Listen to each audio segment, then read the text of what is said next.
Hello दोस्तों, हमारी आज की कथा नाग पंचमी पर आधारित है। प्राचीन काल में एक सेठ जी के 7 पुत्र थे। सातों के विवाह हो चुके थे। सबसे छोटे पुत्र की पत्नी श्रेष्ठ चरित्र की विदुषी और सुशील थी, परंतु उसके कोई भाई नहीं था। एक दिन बड़ी बहू ने घर लीपने को पीली मिट्टी लाने के लिए कहा। सभी बहुएं साथ चलने को तैयार हो गई। सभी धलिया और खुरपी लेकर मिट्टी खोदने लगी।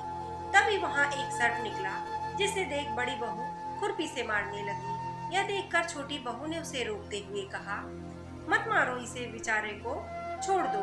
यह सुनकर बड़ी बहू ने उसे नहीं मारा। तब सर्प एक ओर जा बैठा।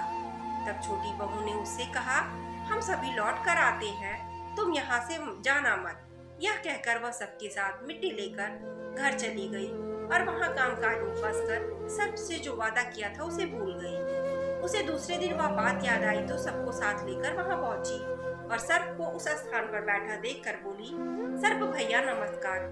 सर्प ने कहा, तू भैया कह चुकी है, इसलिए तुझे छोड़ देता हूँ, नहीं तो झूठी बात कहने के कारण तुझे अभी डस लेता। वह बोली, भैया मुझसे भूल हो गई, उसकी क्षमा मांगती हूँ।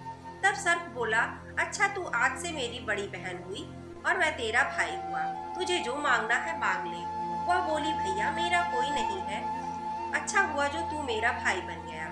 कुछ दिन व्यतीत होने पर वह सर्प मनुष्य का रूप रखकर उसके घर आया और बोला कि मेरी बहन को भेज दो। सबने कहा कि इसके तो कोई भाई नहीं था, तो वह बोला, दूर के रिश्ते में इसका भाई हूँ, बचपन में ही बाहर चला गया था। इसके विश्वास दिलाने पर घर के लोगों ने छोटी को उसके साथ भेज दिया। उसने मार्ग में बताया कि मैं वही सर्प हूँ, इसलिए तू डरना नहीं और जहाँ चलने में कठिनाई हो वहाँ मेरी पूंछ पकड़ लेना। उसके कहे अनुसार किया। इस प्रकार वह उसके घर पहुंच गई। वहां के धन ऐश्वर्य को देखकर वह चकित हो गई।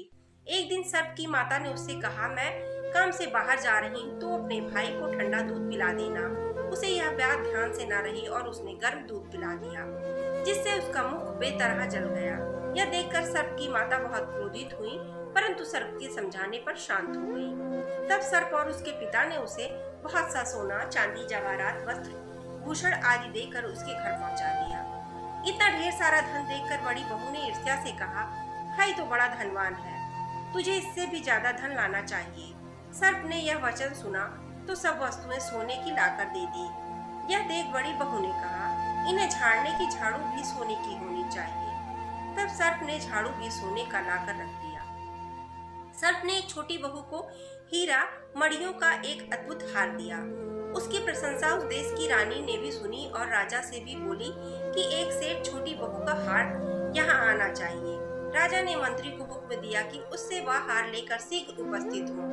मंत्री ने सेठ जी से जाकर कहा कि महारानी जी छोटी बहू का हार पहनेंगी, वह उससे लेकर मुझे दे दो। सेठ जी ने डर के कारण छोटी बहू से हार मांगकर दे दिया। छोटी बहू को यह बात बहुत बुरी लगी। उसने अपने सर्प भाई को याद किया और आने पर प्रार्थना की कि भैया, रानी ने हार छीन लिया है, तुम कुछ ऐसा करो कि जब वह हार उसके गले में रहे तब के लिए वह सर्प बन जाए और जब वह मुझे लौटा दे तब हीरों और मणियों का हो जाए। सर्प ने कहा, ठीक ही, वैसा ही किया। जैसे ही रानी ने हार पहना वैसे ही वह सर्प बन गया। यह देख रानी चीख पड़ी और रोने लगी। यह देखकर राजा ने सेठ के पास खबर भेजी कि छोटी बहू को तुरंत भेजो। सेठ जी डर गए कि राजा ने क्या करेंगे। वो छोटी बहू को साथ लेकर उपस्थित हुए। राजा ने छोटी बहू से पूछा, तूने क्या जादू किया, मैं तुझे दंड दूंगा।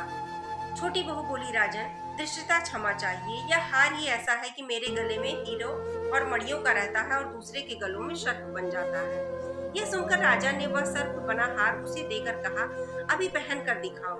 छोटी बहू ने जैसे ही उसे पहना वैसे ही हीरा मणियों का हो गया।